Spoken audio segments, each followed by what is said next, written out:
To look life in the face. Always to look life in the face and to know it for what it is, to know it, to love it for what it is, and then to put it away. Thank you for letting me lead as we take this time to honor Jenny and begin to find ways to carry her forward with us. I appreciate your trust very much, being the youngest, but I do believe my perspective is unique. I am the only one of the sisters, always at the emphasis in quotation marks, who looks up to Jenny as a big sister.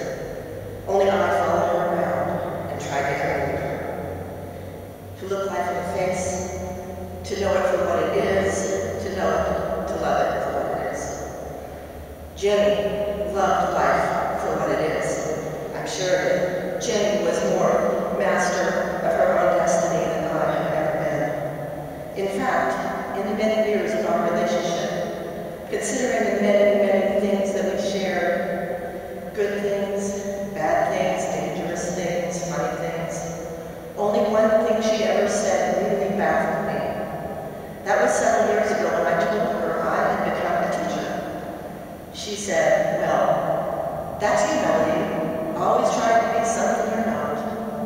And now I understand. Jenny never did that. Jenny never pretended she was anything she was not.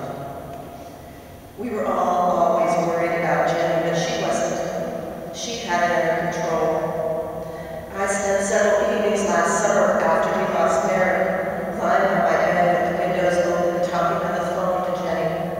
She told me she was resting too, taking a break from preparing for Thanksgiving, which she did all summer. And we talked about our lives and nothing and everything. I don't remember. What I do remember is that we both achieved a tone of voice absolutely particular to our relationship. We had a kinship and understanding. During those conversations, I tried to take over as big sister a little bit. I tried to offer assistance, but she was having none of it. She told me she loved her life. She had her home, Richard, and was active in her church. She told me she was just fine. She told me she had everything she wanted. Jenny was always beyond ambition. This was a strange stance to me, but she simply had or got what she needed and lived her life every day as if it was the only day. Most of us would be much happier if we could do that, even once. But she did it all the time. She always had. Every house she ever lived in was uniquely hers. Every friend she made was committed to her. Everything she needed was available somehow. And Jenny took her role as big sister very seriously. She had a lot of examples to follow. She taught me many things. How to make a wall-sized foil peace sign. How to live on nothing. She made it her responsibility to teach me how to protect myself. As our parents were disintegrating, it was Jenny who dragged me out into the world. When Holly was born, it was Jenny who made it up to Central California to see her first. And it was right into Jenny's arms that I threw my daughter one evening when I thought she had stopped breathing. She was probably just resting between breaths, but I thought she was dying, and I literally threw her to Jenny, to my big sister, whom I trusted. A pivotal member of our sisterhood, Jenny was strong and brave and gave whatever she could to each of us.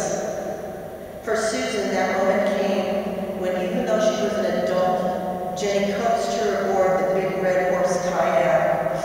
I remember Susan, my serious big sister Susan, coming home dirty and sweaty and crying. He was going so fast I couldn't keep my head up. That crystal instant of childhood, so rare among adults, belongs to Jenny.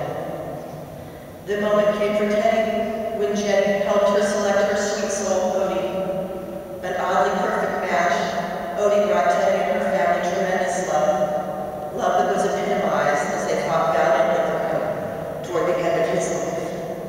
Jenny had created an indelible relationship again.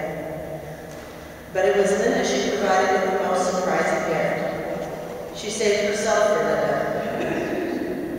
When I walked into Jenny's little house last fall and saw what she had done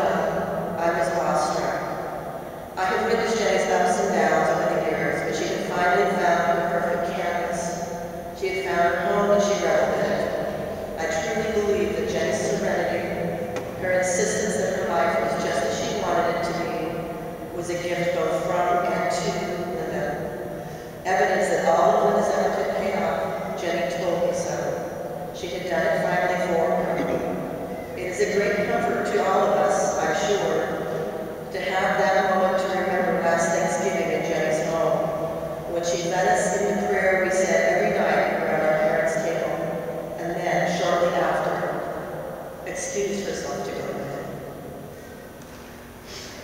To love life for what it is, and then to put it away. So I will carry Jenny with me now. All of us will. And perhaps it's because I've spent the last 2 days on I-5, but I'm reminded that Jenny and I have driven that long road together many times, probably 10 times. We were always in a dicey car. But my